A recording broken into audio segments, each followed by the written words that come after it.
예, 마태복음 1장 23절 말씀입니다. 마태복음 1장 23절 우리 한 목소리로 봉독합니다.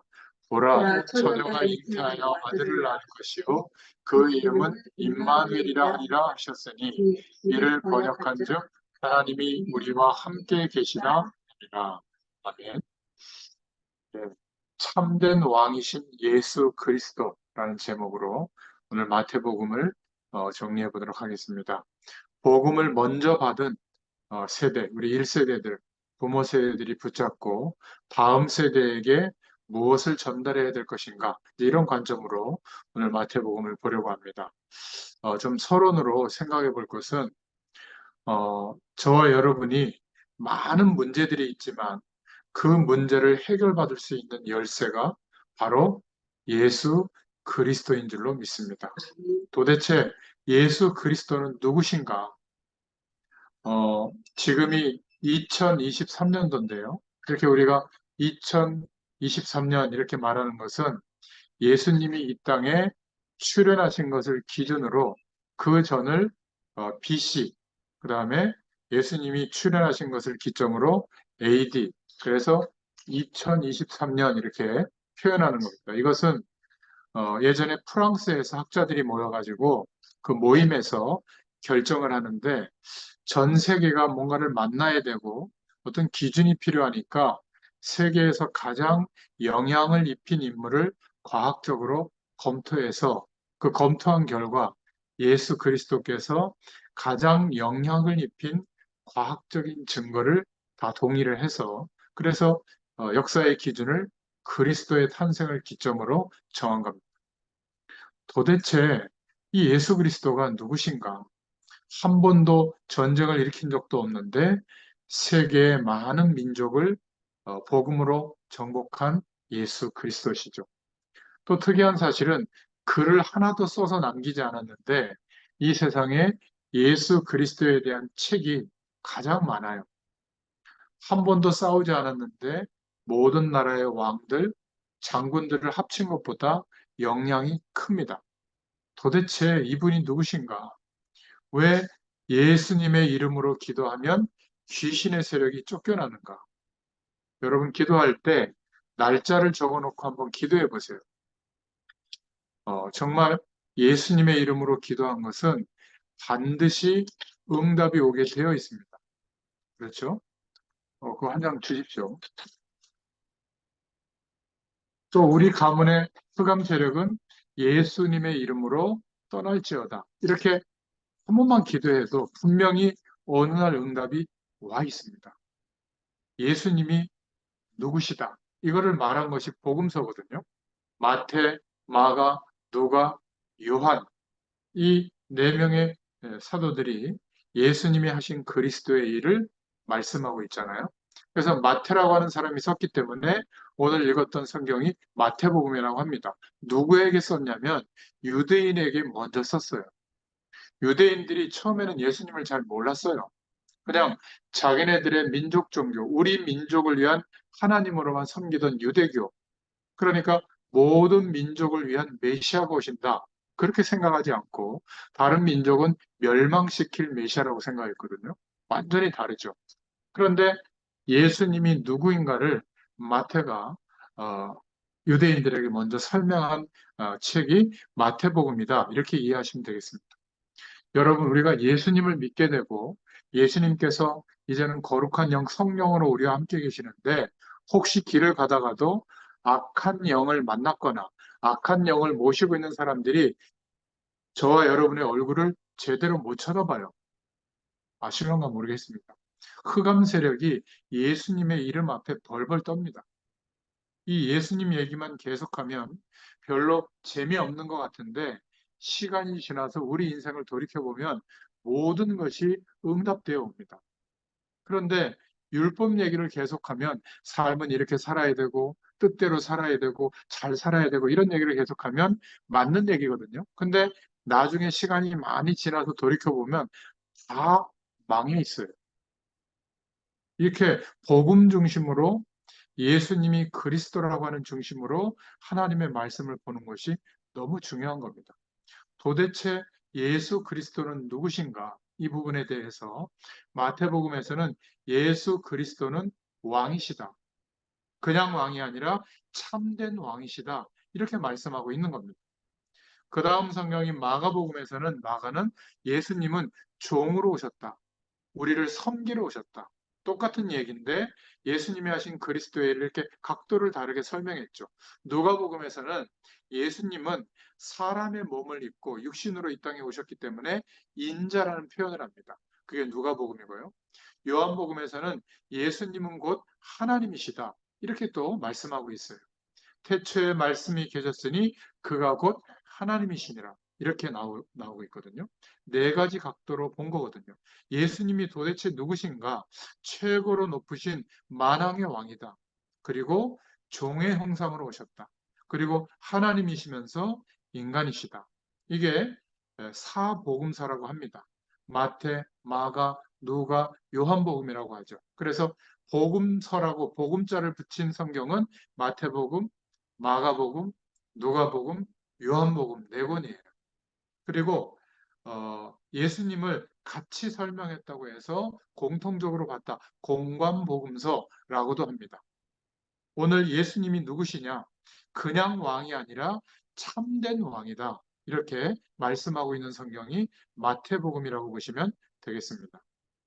여러분, 지난 시간에 말라기서를 우리가 정리했는데 구약 성경 마지막 말라기 선지자를 통해서 성전이 재건되어지고 회복될 것을 말씀하셨잖아요.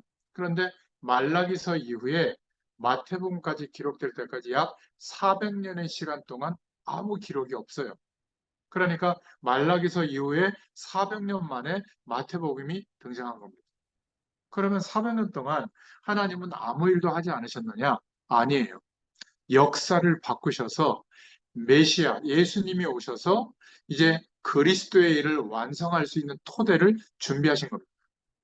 바사 제국, 페르시아 제국이 나중에 헬라 문화권, 헬라 제국이 일어나서 여러분 잘 아시는 알렉산더 대왕이 헬라 제국의 대단한 왕이잖아요. 이 페르시아 제국을 완전히 정복해 버립니다. 세계를 거의 통일하죠. 그래서 이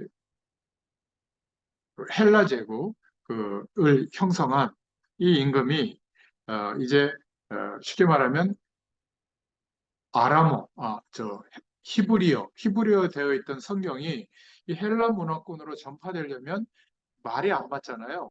그래서 헬라어로 번역한 72년 성경을 알렉산더 대왕이 편찬하도록 지시를 해요. 그래서 이게 400년 그 성경의 기록이 없이 암흑기라고 하는 그 기간에 벌어진 일입니다. 그리고 세계의 문화가 이제는 페르시아 제국에서 아수르가 멸망하고 바벨론 제국이 멸망하고 페르시아 제국이 일어났는데 페르시아 제국의 정책 때문에 이스라엘이 회복이 되잖아요. 그런데 또 하나님의 언약을 놓치고 희미해지니까 결국 알렉산더 대왕을 중심으로 페르시아 제국은 무너지고 다시 헬라 문화권에 정복되는 겁니다. 너무 알렉산더 대왕 이후에 헬라 제국도 4개의 국가로 분리되거든요. 그 중에 한 나라가 어마어마한 핍박을 해요. 유대 나라를. 그러니까 거기에 마카비라고 하는 가문이 일어나서 유대 나라가 독립합니다.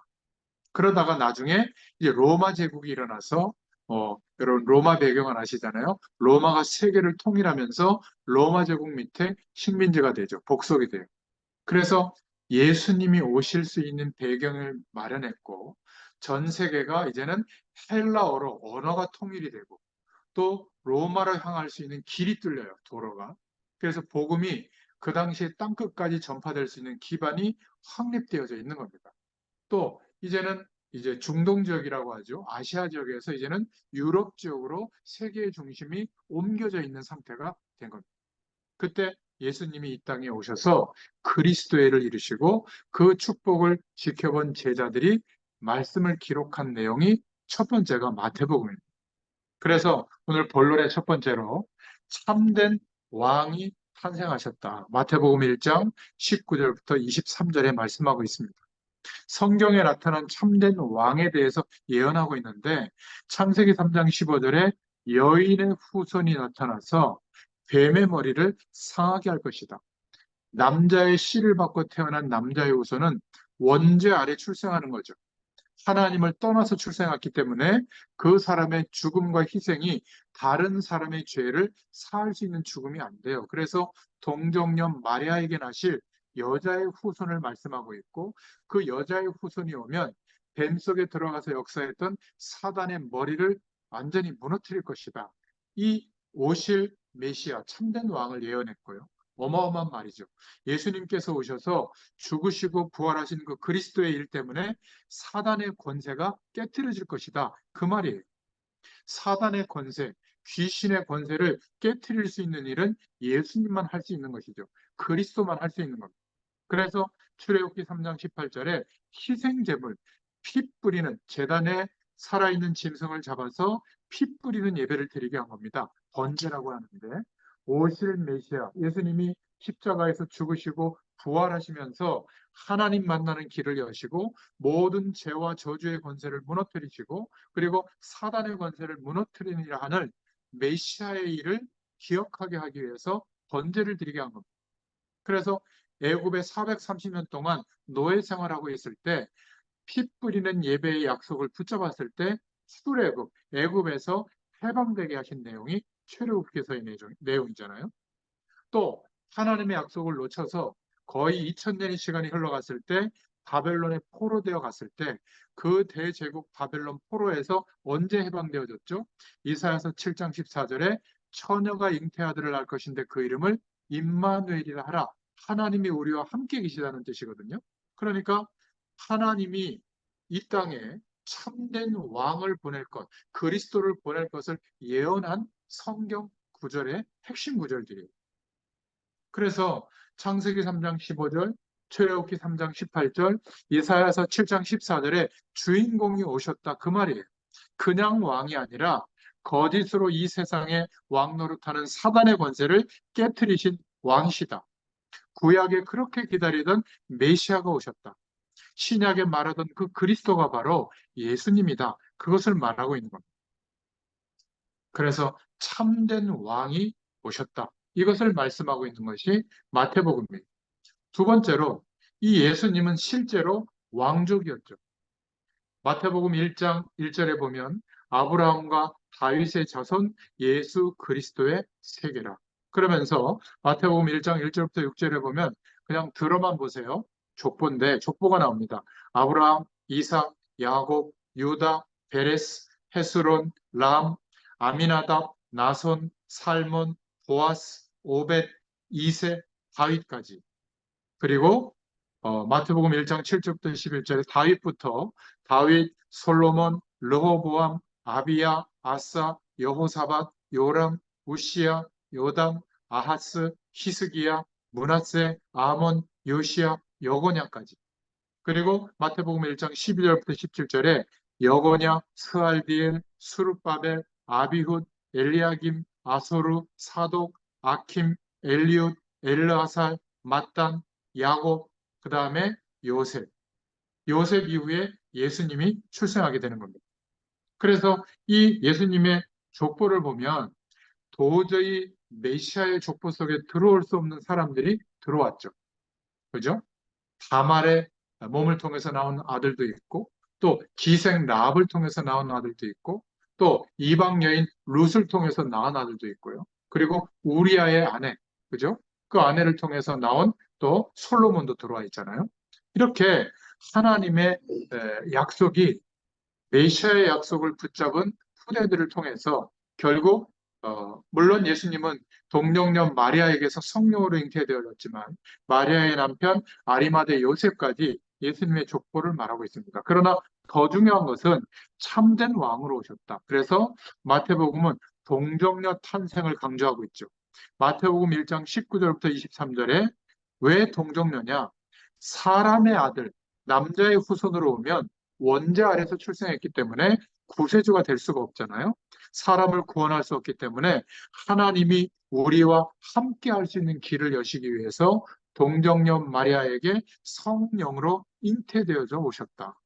이것을 동방 박사들, 천문학을 연구하는 이 박사들이 굉장히 귀한 특별한 임금이 태어날 때 뜨는 별을 보고 마국간에 태어난 예수님께 와서 유향과 황금과 몰약을 드리면서 만왕의 왕으로 경배하는 장면이 나오죠. 그게 마태복음 2장 1절부터 11절에 나옵니다. 그리고 마태복음 3장 1절부터 17절에도 보면 세례 요한이 증거하고 있죠. 회개하라, 천국이 가까웠느니라. 이러면서 예수님이 출생에서도 이 세례 요한에게 세례를 받으시죠. 그러니까 천국 백성을 만드시는 참된 왕이 오셨다. 그 말이에요. 예수님은 왜 오셨습니까? 우리가 해결하지 못하는 인간의 근본적인 문제, 하나님을 떠난 문제를 해결해 주셨어요. 하나님 만나는 길을 여셨고, 죄와 저주에서 해방되는 길이 우리에게는 없는데, 죽어야만 끝나는 인생 문제인데, 우리 대신 십자가에서 죽으시고 부활하심으로 모든 저주의 권세, 죄의 권세에서 해방시켜 주신 참된 왕이시다. 사단과 모든 귀신의 세력을 완전히 멸하신 참된 왕이시다. 그래서 우리는 예수님을 왕 중의 왕이라고 고백하고 있는 겁니다. 저와 여러분이 이 약속의 말씀을 붙잡으면 어떻게 하셨죠? 마태복음에 세상 끝날까지 하늘과 땅의 권세를 가지신 주님이 너희와 항상 함께 있으리라 약속해 주셨습니다. 어떤 어려움이 있더라도 절대로 낙심하지 말고 이 예수 그리스도의 이름으로 기도할 수 있기를 바랍니다. 저는 분명히 믿고 있어요. 하나님께서 여러분들과 저와 여러분의 가문의 가정의 후대들에게 놀라운 증거를 나타내실 것을 저는 확신합니다. 왜 그렇죠? 예수님의 이름으로 기도하고 있기 때문에 그래요.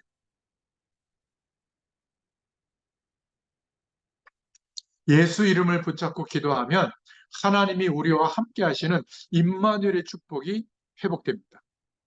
그래서 우리가 하나님의 자녀인 우리는 어려움이 올 때 어떻게 해야 되느냐? 더 중요한 하나님의 약속을 붙잡으세요. 말씀을 붙잡으세요. 문제가 왔을 때 저와 여러분은 하나님의 자녀다운 자존심을 가지고 더 큰 언약을 붙잡으시라. 반드시 승리하는 날이 오게 될 줄로 믿습니다. 먼저 어려움이 왔을 때 이리저리 계산하고 이런 작전 저런 작전 쓸 거 없어요. 문제가 오면 우리는 어떻게 하느냐? 더 큰 언약을 붙잡으라. 이게 마태복음이 주시는 기도 제목입니다. 반드시 주의 이름으로 세상의 거짓 왕노릇하는 흑암 세력, 마귀의 세력을 예수 이름으로 꺾어버리시길 바랍니다. 제가 이따가 9시에 동천동에 우리 어머님과 같이 또 예배를 드릴 텐데 거기에서 항상 예배 전에 매일 기도하는 기도문을 읽거든요. 거기에 예수님의 이름으로 이 마귀의 세력을 꺾는 기도를 꼭 해요. 꺾입니다. 우리가 예수 이름으로 기도하면. 고린도후서 4장 4절에 세상 신이라고 하고 있고요. 요한복음 16장 11절부터 14절에 거짓으로 세상 임금 노릇하고 있는 이 저주의 세력을 예수님의 이름으로 기도하잖아요. 꺾일 줄로 믿습니다. 문제가 왔을 때 하나님의 더 큰 약속을 붙잡고 예수님의 이름으로 역사하는 흑암 세력을 꺾어버리시기를 축원드립니다. 그냥 왕 하려고 예수님을 그렇게 오해한 겁니다. 아니에요. 그래서 유대인들이 왜 십자가에 예수님을 못 박았냐면 그 유대 나라에서 따로 예수님 중심으로 무슨 왕을 세워가지고 다른 나라를 만들려고 한다는 죄목으로 그래서 십자가에 못 박은 겁니다. 예수님은 그런 왕이 아니에요. 참된 왕, 흑암 권세를 깨뜨리신 왕, 죄와 저주의 권세를 무너뜨리신 왕. 그죠? 그래서 처음부터 약속하시기를 우리와 함께 하시겠다. 임마누엘의 축복. 성천하시면서 마지막 약속하신 것도 너희와 세상 끝날까지 항상 함께 하겠다. 이 하나님의 큰 축복이 있기를 축원드립니다. 두 번째로 마태복음 5장 1절부터 8절에 보면 참된 왕이 무엇을 가르치셨는가? 이거를 우리가 배워야 되겠죠. 공생의 예수님의 사역은 3년 반밖에 안 되는데 무엇을 가르치셨는가? 먼저 예수님이 공생의 사역을 시작하면서 제일 먼저 한 것이 사단을 꺾어버린 겁니다. 먹는 것으로, 그리고 명예로, 또 세상 권세로 속일 때 말씀으로 다 꺾어버렸죠. 이 사단을 꺾으니까 뭐라고 돼 있죠? 마태복음 5장에 보면 나와 있습니다. 또 마태복음을 읽어보면 나와 있습니다. 천사가 와서 수종들더라. 똑같아요. 저와 여러분이 어려운 삶의 현장에서 예수님의 이름으로 흑암 세력을 꺾어버리면 주의 천사들이 우리를 돕는 일들이 시작됩니다. 그리고 예수님의 공생의 사역을 시작할 때 제자들을 모은 게 아니라 제자들을 부르셨어요. 저와 여러분이 어쩌다가 이 시간에 말씀 듣는 것처럼 보이지만 하나님이 저와 여러분을 이 시간에 부르신 줄로 믿습니다. 친한 사람을 따라온 것처럼 보이지만 하나님이 저와 여러분을 말씀 앞에 부르신 줄로 믿습니다. 여러분, 세상에서요, 친한 사람, 친구 따라 마약을 한 것처럼 보이지만, 친구 따라 사기당하는 현장에 간 것처럼 보이지만, 마귀의 인도를 받아서 그래요. 친구 따라갔는데 노름꾼이 되었다면, 그거는 틀림없이 그 속에 역사하는 마귀의 인도를 받은 겁니다. 여러분 주위에 친한 사람을 따라간 것처럼 보였는데, 말씀 앞에 있다면, 하나님이 여러분들을 인도하신 줄로 믿습니다. 이렇게 제자들이 부름을 받은 겁니다. 먼저 예수님의 공생의 사역이 시작될 때 얼마나 큰 기쁨이에요. 그래서 마태복음 5장에 이제 산에 모아놓고 산에서 가르쳤다고 해서 산상보훈이라고 하는 말씀이 나옵니다. 마태복음 5장 1절부터 8절에 보면 8가지 복을 가르쳤다고 해서 팔복이라고 해요. 근데 예수님이 말씀하신 복이 우리가 생각하는 복과는 좀 반대되는 복을 많이 얘기하셨어요. 우리는 부자가 되는 게 복이라고 생각했는데 가난한 자가 복이 있다. 심령이 가난한 자가 복이 있다. 애통하는 자가 복이 있다. 온유한 자가 복이 있다. 완전히 거꾸로 얘기하시잖아요. 그게 진짜 복이다. 세상에서 하나님 없이 살 만한 조건들을 그런 것들이 복이라고 생각했는데 예수님은 거의 거꾸로 복을 말한 겁니다. 하나님이 함께하는 축복을 누리려면 이런 중심이 돼야 된다라고 말씀하셨죠. 그리고 기도도 가르쳐 주셨어요. 예수님이 가르쳐 주신 기도를 주님이 가르쳐 주신 기도, 주기도문이라고 하잖아요. 자세히 보면 별로 배울 게 없습니다. 예수님이 기도를 가르치겠다고 한 게 아니라 제자들이 와서 예수님, 저 세례요한도 제자들에게 기도를 가르치는데 우리에게도 기도, 복을 받을 수 있는 기도를 가르쳐 달라고 요구하거든요. 그러니까 예수님이 조금 빈정거리면서 몇 가지 얘기를 말씀하신 게 주기도문이에요. 뭐라고 얘기하셨냐면, 야, 달라고 할 게 뭐가 있냐? 너희 아버지께서 다 아시고 있지 않냐? 너희들이 저 이방인들이냐? 뭘 그렇게 자꾸 달라고 하느냐? 알고 계시다. 그러면서 몇 마디 한 것이 하나님 아버지 이름이 거룩히 여김을 받으시오며 뜻이 다 정해져 있으니까 그 뜻을 찾도록 해라. 하나님께서 구원의 문을 여셨으니까 그 하나님의 나라가 임하도록 기도해라. 맨날 싸우지 말고 용서해 달라고 기도해라. 그리고 시험에 들지 않도록 기도해라. 그리고 하나님이 너희의 모든 것을 다 아는 것 아니냐? 이렇게 말씀하셨어요. 그러면서 기도를 완전히 다른 방향으로 알려주신 거 있죠. 마구잡이로 빨리 내놓으세요. 그러지 말고 걱정할 거 없다. 하나님이 다 알고 계시다는 거예요. 그러면서 먼저 할 것을 더 먼저 얘기했습니다.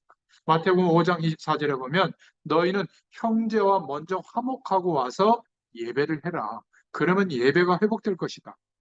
자기 잘못은 10,000가지도 넘으면서 남의 잘못 한 가지를 가지고 예배드리면 예배 잘 안 될 거다.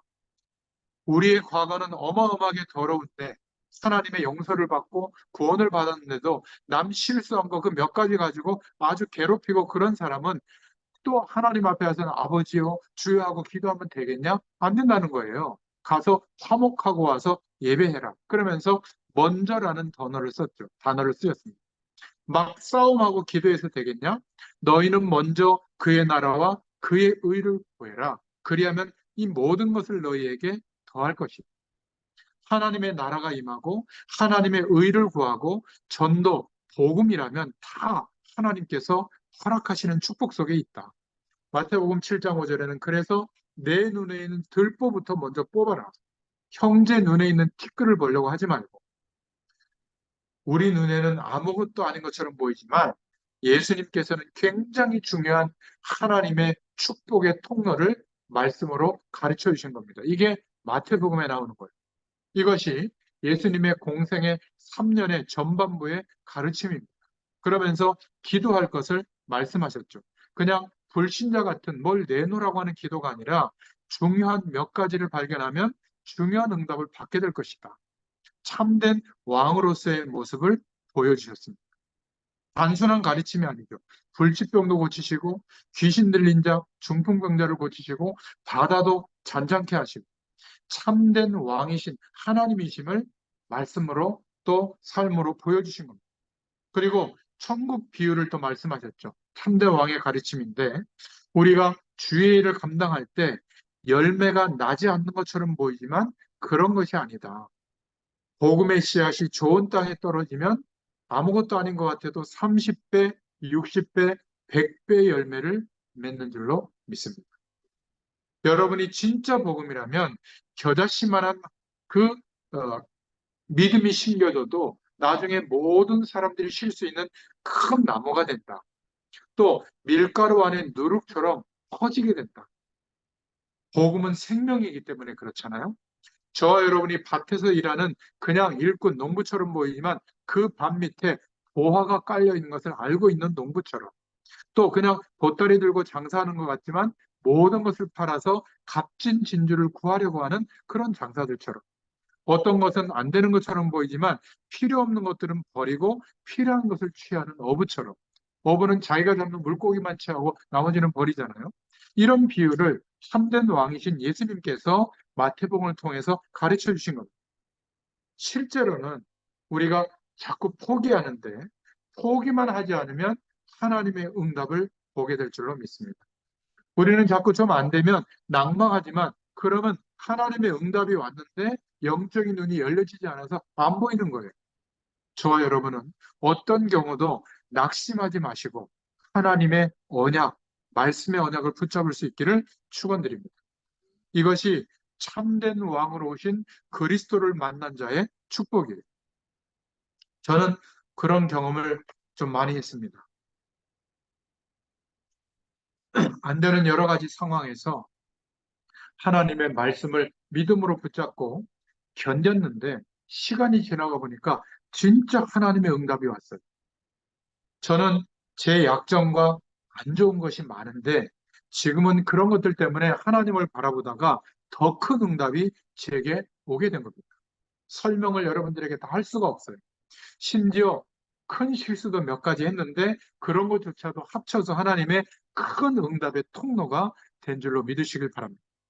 이 복음이 얼마나 위대한지 참된 왕으로 오신 그리스도 걱정하지 마시길 바랍니다. 이 약속을 붙잡고 있을 때 어려운 문제가 안 옵니까? 저한테는 어려운 문제도 오더라고요. 그런데 하나님이 은혜를 주셔서 그 어려운 문제 때문에 낙심하지 않고 오히려 하나님을 바라보게 된 거, 그것이 더 큰 축복이 됐습니다.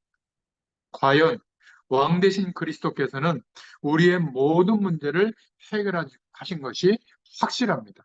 이 축복을 누릴 수 있기를 축원드립니다. 그래서 마태복음 8장에 또 10장에 11장에 12장에 이런 내용들을 말씀하고 있죠. 그래서 참된 왕으로 오신 우리에게 원하시는 목적이 하나 있는데 그게 뭐냐면 예수님이 하신 질문, 마태복음의 똑같은 질문을 우리에게 하세요. 너희는 나를 누구라고 하느냐? 이렇게 묻는 겁니다. 사람들은 예수님에 대해서 누구라고 말하느냐? 그런데 너는 나를 누구라고 지금 생각하느냐? 지금 주님께서 저와 여러분에게 질문하고 계십니다. 여러분들이 믿고 있는 예수 그리스도는 누구냐? 이때 베드로가 대답했죠. 주는 그리스도시요 살아계신 하나님의 아들이십니다. 그 앞에는 엘리야 같습니다. 선지자 같습니다. 세례 요한 같습니다. 그런 틀린 답이 나왔는데 베드로가 주는 그리스도라고 고백할 때 예수님께서 바요나 시모나 네가 복이 있구나. 이것을 내게 알게 하는 이는 사람이 아니다. 혈육이 아니다. 하늘에 계신 내 아버지께서 내게 알게 했구나. 너는 베드로라. 네가 고백했던 그 그리스도의 고백을 반석같이 여겨서 그 믿음의 고백 위에 내 교회를 세울 것이다. 어떤 저주의 세력도 너를 이기지 못하도록 내가 천국 열쇠, 기도할 수 있는 이 열쇠를 너에게 주겠다. 이렇게 약속하셨죠. 여러분, 문제가 오면 낙심하지 마시기 바랍니다. 낙심하면 응답이 오는데 눈이 어두워져서, 영적인 눈이 어두워져서 하나님의 응답이 안 보여요. 우리는 문제가 왔을 때 더 바르게 하나님의 말씀의 언약을 딱 붙잡을 수 있기를 축원드립니다. 보통 사람들을 보면 하나님의 어마어마한 이 축복을 받아놓고도 문제만 왔다 하면 자기가 먼저 넘어가 버려요. 하나님을 모르는 불신자보다 더 흔들려서야 되겠습니까? 문제가 오면 우리는 그리스도 안에서 하나님이 함께 하시는 참 평안을 누리면서 하나님의 약속의 말씀을 붙잡을 수 있기를 축원드립니다. 겁낼 게 뭐가 있어요? 하나님이 우리와 함께 하시는데, 그죠? 하나님이 다 회복시켜 주시는데 우리가 놓치면 곤란해지는 겁니다. 저와 여러분에게 만왕의 왕께서 모든 것을 다 주시는데 우리가 자꾸 불신앙하면 놓치게 되는 겁니다. 그래서 너희는 나를 누구라고 하느냐? 그 질문 이후에 예수님께서 제자들을 변화산에 데리고 갔습니다. 대단한 능력을 행사했던 엘리야, 또 어마어마한 이스라엘 백성들을 인도했던 모세, 그리고 예수 그리스도께서 막 이렇게 대화하는 장면이 환상으로 보여주셨는데 나중에는 엘리야도 사라지고 모세도 사라지고 그리스도만 남았더라. 왜죠? 예수 그리스도가 전부이기 때문에 이것을 깨닫게 하려고 참된 왕으로 우리에게 오신 겁니다. 우리는 자꾸 신앙생활을 기적이 일어나는 쪽으로 엘리야처럼 예수님을 그렇게 생각하거든요. 대단한 막 사람의 능력인 것처럼 모세 쪽으로 그쪽으로 가다가 조그마한 문제가 와도 흔들립니다. 조금만 뭐가 안 맞으면 내가 또 뭐가 안 되었다 막 낙심합니다. 여러분, 변화산의 체험, 오직 예수 그리스도만 남더라. 그러면서 마태복음 24장, 25장에 말세 때 교회의 모습을 말씀하셨습니다. 시험에 들지 말고 속지 마라. 이렇게 말씀하고 있는 것이죠. 자, 그 다음에 이제 참된 왕의 사역에 대해서 말씀하고 있습니다. 마태복음 26장 41절에 말하고 있는데요.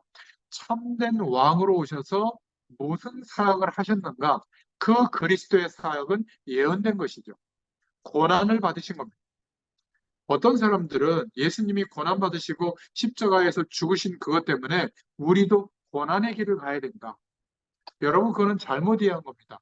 예수님이 단순히 십자가에서 찔리고 피 흘리고 고난당한 그게 아니라 우리 인생의 근본적인 문제를 해결해 주시기 위해서 하나님이 말씀의 육신이 되어 아들의 격으로 오셔서 그분의 죽음과 부활로 우리의 영원한 문제가 해결되게 하시기 위해서 고난받으신 거예요. 그래서 우리의 모든 잘못을 십자가에서 다 감당하신 겁니다. 예수님이 십자가 지셨기 때문에 우리도 삶 속에서 십자가를 져야 된다. 뭐 이해는 하지만 그것은 엄밀히 말하면 틀린 말이죠. 그래서 예수님을 죽일 음모가 일어나게 된 겁니다. 여러분, 다 그리스도의 언약 안에 포함되어져 있어요. 예수님의 고난은 그냥 고난이 아니라 성경에, 구약 성경에 예언된 대로 이루어진 고난입니다. 그리스도의 일이 이루어지는 고난이에요. 유다가 배반할 것도 예언돼 있고요. 향유를 예수님의 발 앞에 붓는 여자에 대해서도 예언돼 있었던 겁니다. 그죠? 예언된 참된 왕의 고난에 대해서 마태복음 26장에 말씀하고 있는 겁니다. 고난당하시는 진리의 왕 예수에 대해서 체포 때부터 무덤까지 고난을 계속 말하고 있는 내용이 마태복음에 나옵니다. 마태복음 26장 47절부터 56절에 체포당하시는 예수가 나오고 또 57절부터 58절에 보면 재판정 앞에 공회 앞에 선 예수님에 대해서 나오고 마태복음 26장 69절부터 75절에 보면 베드로가 예수님이 재판받을 때 예수를 부인하는 장면이 나오고요. 그리고 마태복음 27장 11절부터 26절에 드디어 사형 선고를 받으시는 장면이 나오고 마태복음 27장 27절부터 31절에 로마의 군인들이 막 예수님을 조롱합니다. 야, 네가 왕이라고? 뭐 메시아라고? 그럼 여기서 내려와봐. 막 이런 식으로 십자가에 매달아 놓고 막 창을 찌르면서 희롱하는 장면도 나오죠.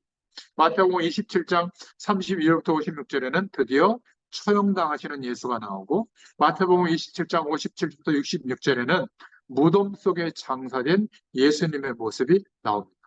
여러분, 참된 왕의 사역의 핵심이 뭐죠? 영원한 대성물로 오신 예수 그리스도를 말하는 겁니다.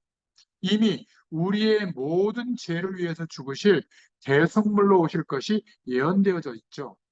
이사야서 53장에도 예언되었고 구약 성경 여러 군데 예언되어졌습니다. 우리가 뻔뻔스러울 이유는 없지만 저와 여러분의 모든 인생에 겪어야 될 고난을 전부 십자가에 못 박은 줄로 믿으시길 바랍니다.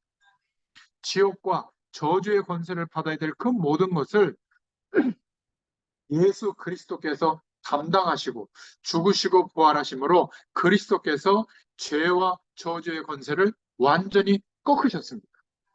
보라, 세상 죄를 지고 가는 어린 양을 보라. 하나님께서 모든 죄를 그에게 감당시키셨도다. 그래서 우리가 또 고난받아야 될 이유가 없는 거예요. 말도 안 되는 소리입니다. 좀 하나님 앞에 미안하고 감사한 것뿐이죠.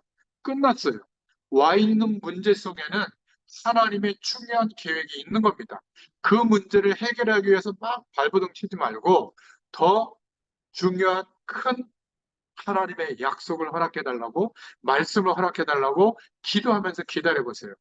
하나님의 계획이 발견될 줄로 믿습니다.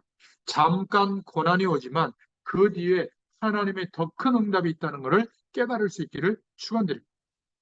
모든 복음에 다 있지만 마태복음에는 왕, 만왕의 왕으로 오셨기 때문에, 그래서 마태복음에는 시비가 많이 나오죠. 시비 걸리는 내용이, 빌라도 총독이 재판장 앞에 있는 예수님에게 묻습니다. 내가 유대인의 왕이냐? 그렇다고 대답하니까 무슨 연유냐? 진리의 왕이라고 대답합니다. 그랬더니 진리가 뭐냐? 예수님은 그 이후에 신문에 대답하지 않아요. 진리에 대해서 말하면 알아듣겠어요? 결국 예수님이 십자가에 달릴 때 십자가 위에 그 써 있는 그 헬라어가 뭐냐면 유대인의 왕, 자칭 유대인의 왕이라는 뜻이에요. 어떤 사람은 그걸 막 성가에다가 막 굉장히 지정한 말처럼 생각하는데 조롱한 말이에요, 조롱. 네가 진짜 유대인들의 왕이냐? 이렇게 조롱한 말이죠. 예수님은 그런 데는 관심도 없었는데 사람들이 그렇게 착각을 한 거예요. 지금은 어떻습니까?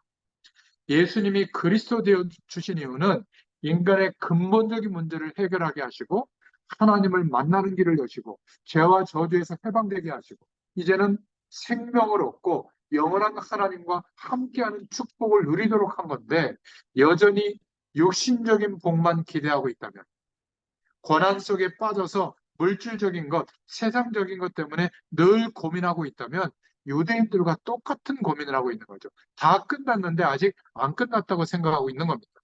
우리는 예수 그리스도의 복음, 참된 왕으로 오셔서 해결하신 이 복음의 축복을 누리고 믿음의 그릇을 준비하기만 하면 하나님의 모든 축복이 우리에게 완전히 임하게 될 줄로 믿습니다.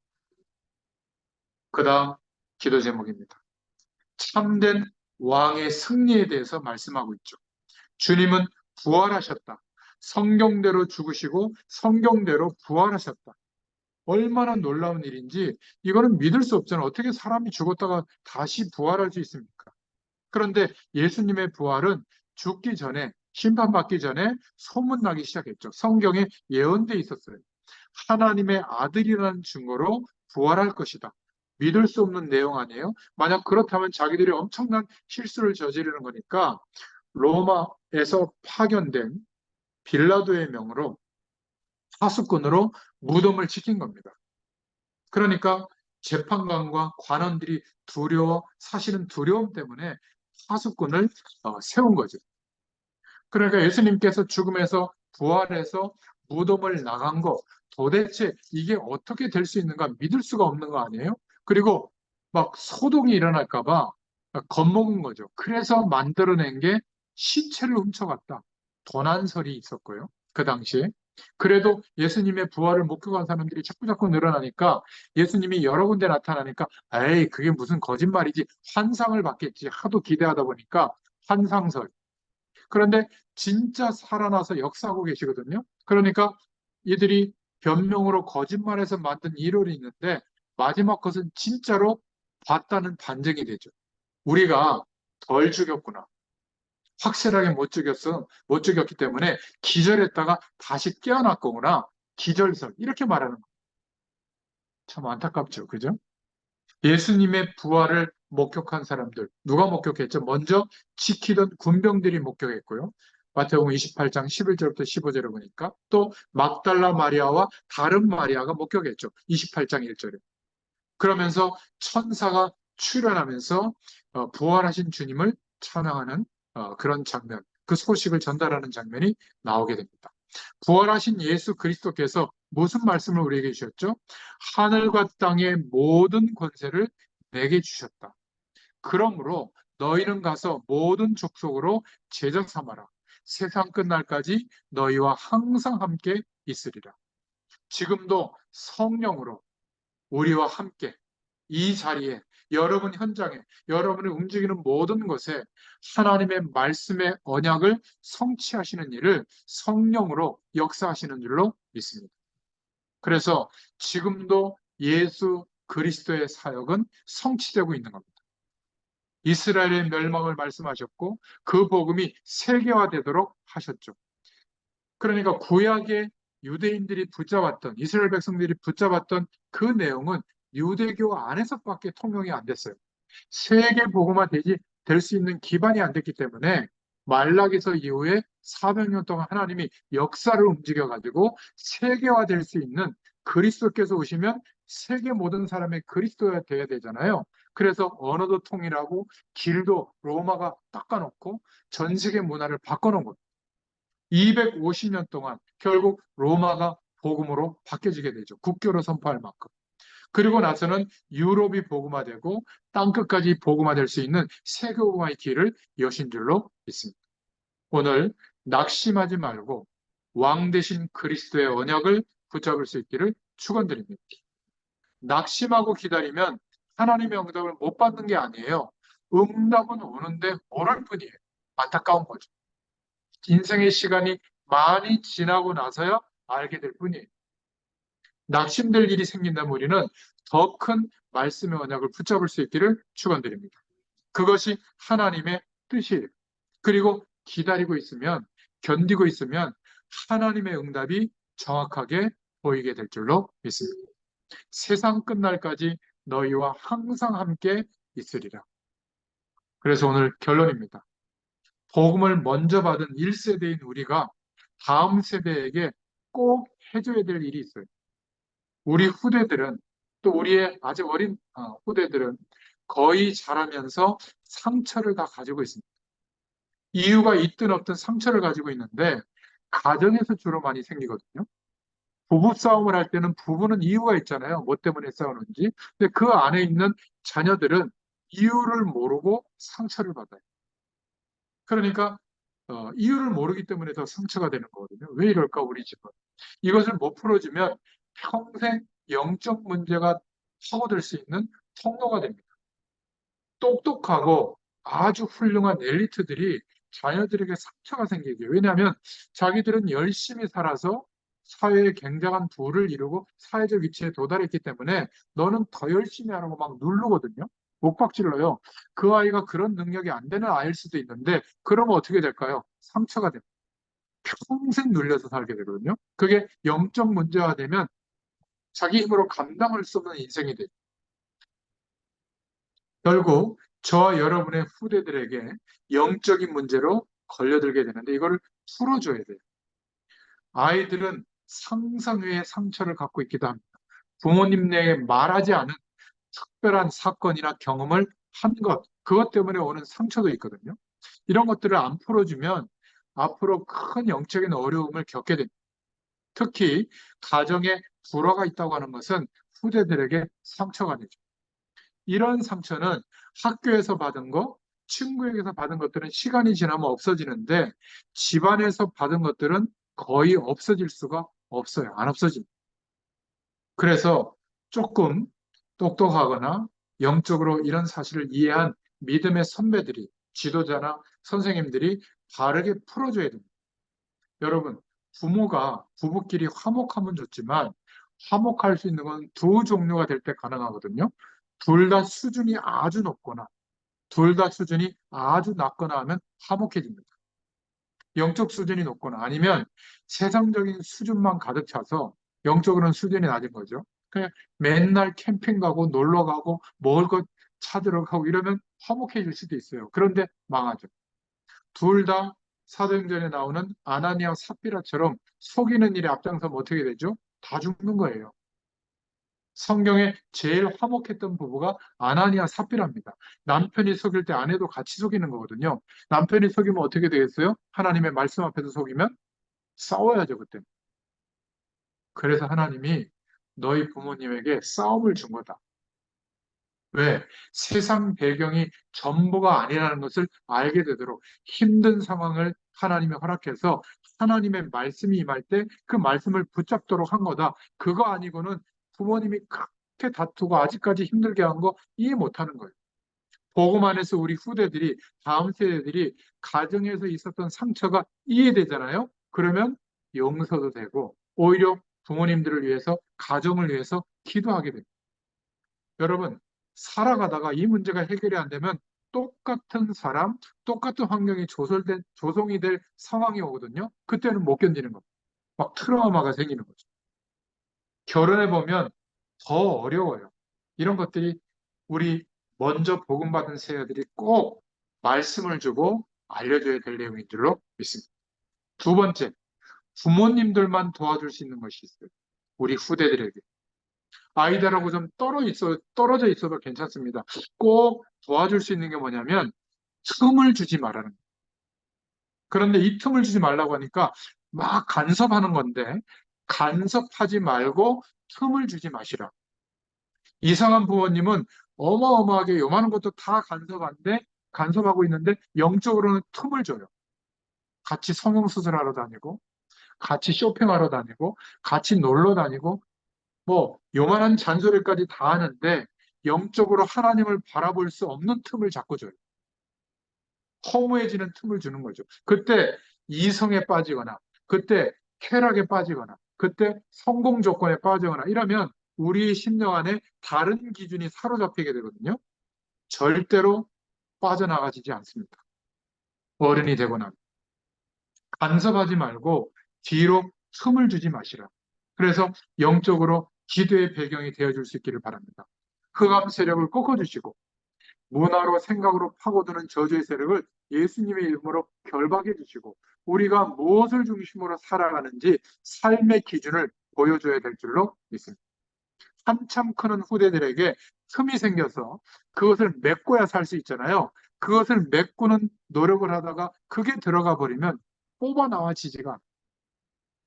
나중에 교회 가서 신앙생활 하는데 근본적으로 그게 차 있는 겁니다. 그래서 성령 충만 안 돼가지고 스트레스 받는 거 제가 못 봤어요. 언제 힘들어지죠? 뭐 헤어졌을 때, 돈을 잃어버렸을 때, 직장에서 좀 잘 안 됐을 때, 또 뭐 다퉜을 때, 내가 꿈꿨던 인생이 이루어지지 않았을 때 그런 것 때문이잖아요. 하나님께서 그리스도로 말미암아 회복시켜 주신 만왕의 왕으로 오신 그리스도의 사역이 우리에게 이루어졌는데 이것은 생각지도 못하는 상황이 된 겁니다. 왜죠? 벌어졌던 그 영적인 틈에 다른 것으로 메꿔져 있어서 그래요. 평생 갈 수 있습니다. 자라날 때 눌리는 이 분위기가 평생 갈 수 있다니까요. 어마어마한 자존감이 회복될 수 있는데 만왕의 왕이신 주님이 성령으로 우리와 함께 하는데 누가 우리를 훼손할 수 있겠어요? 경쟁 상대가 있겠습니까? 없어요. 여러분, 이번에 신약 성경을 읽어가면서 특히 이번 주에 마태복음을 읽으면서 이제는 어렵지 않아요. 익히 읽어봤던 성경이니까 꼭 읽으면서 묵상해 보시면서 참된 왕으로 오신 그리스도의 축복을 누리는 축복의 기회가 될 수 있기를 예수님의 이름으로 축원드립니다. 기도하겠습니다. 하나님 너무 감사합니다. 왕 대신 그리스도의 축복이 우리에게 이루어지게 해주셔서 감사합니다. 어떤 저주의 세력도 틈타지 못하도록 예수님의 이름으로 기도할 때마다 왕 대신 그리스도의 축복이 임하게 하시고 우리의 모든 현장에 나타나게 하셔서 하나님의 영원한 축복이 우리의 모든 삶의 증거로 또 우리의 응답으로 누려지도록 역사하여 주시옵소서. 복음을 증거할 수밖에 없는 그러한 영향력이 나타나도록 성령께서 역사하여 주시옵소서. 예수님의 이름으로 감사하며 기도드렸습니다. 아멘. 감사합니다.